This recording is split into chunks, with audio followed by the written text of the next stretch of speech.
All right, I'm rolling, so whenever you're ready, we can take a little practice run and see how we do. Just make sure that you give me like 3 seconds of pad off the top and the bottom. You know what that means? Nope. It means that before you start going into your video, you want to just sit there and look into the camera for 3 seconds. Okay. And then when you get done, you want to continue to look into the camera for 3 seconds.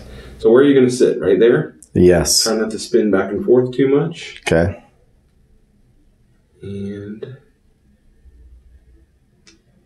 could it just be like a rolling video where we just like keep talking and then edit out? yeah, but we still need a starting and stopping point, so. Okay. So whenever you're ready. Okay. I'm ready, I guess. So look at the camera, give me a couple seconds, and then just start going. See what we come up with. Okay. Ask me some questions. Help me out here. So, Ryan, what is the biggest difference between a home buyer working with you and just going to their bank and getting financing through the bank? There's a big difference between home buyers just going to their bank and getting pre-approved. Pre-approvals through a bank really just offers one line of products that they offer. It's one interest rate set, one fee rate set that they have.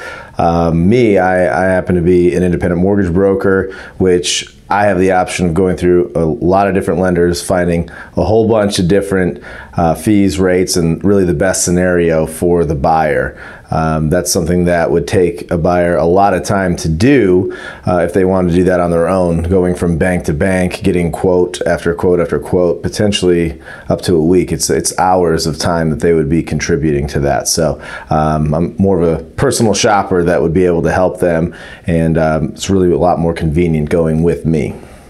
So if a home buyer has already been pre-approved through a bank, it's probably too late for them to work with you now, right? Never too late, never too late. Unless we're only days from closing would be the only time that it would be too late, actually.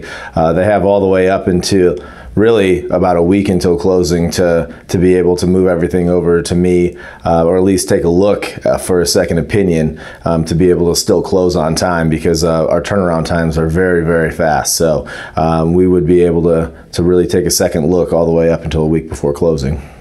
So like a 30-second commercial, if you would. I and my wife are considering buying a home, and I just want you to tell me why you're the best option for me when it comes to financing that home.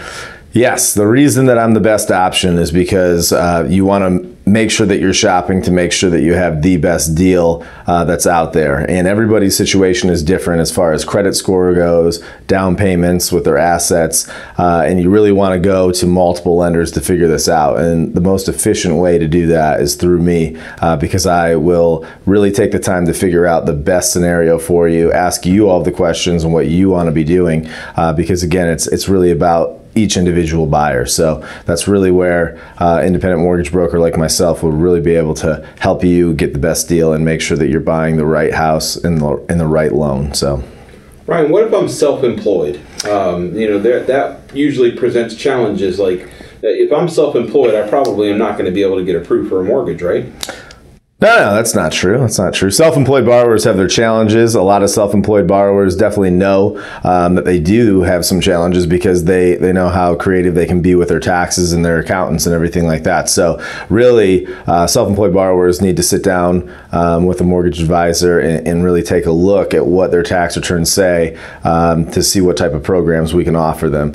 A lot of traditional lending may not work for self-employed borrowers, but there's a lot of different options out there as far as bank statement loans are concerned, which means that if we can use the cash flow of your business for an approval as opposed to just what you're showing on your tax return. So that's one example, but it can be a more difficult type of buyer when we're talking about self-employed borrowers. So, what's happening with interest rates right now, and what does it mean for home buyers? Well, interest rates right now have been fluctuating, but they did just drop quite a bit over the past month. So they're going up and down, but it means great things for borrowers right now. I think the par rate for some of the lenders that I'm working with right now is down to 4.5, 4.375, which is a lot different than where it's been over the past 6-7 months. It was over 5% for the most qualified borrowers. So what that means right now is that there's more house that people can actually buy because their payments are decreasing just from the interest rate alone. So it's the time to buy if you're looking for your dream house for sure. It's a lot more affordable, and that's kind of the big thing right now. Let's say I'm a realtor and I do quite a few transactions throughout the year. What would be the benefit of me partnering with you and using you as my preferred lender? Well, working with me as a realtor means that I can give you more options, and more options means that you can close on more of your sales, because if you go to a standard bank, let's say you have the box that person needs to fit in. Everything needs to be verifiable, provable, show up on tax returns. Everything has to be there specifically. So you're limited to those type of programs. The fact that I'm working with 25 lenders and all of those lenders have varying amounts of programs. So that would help close more deals and turn more money in your pocket as a real estate agent.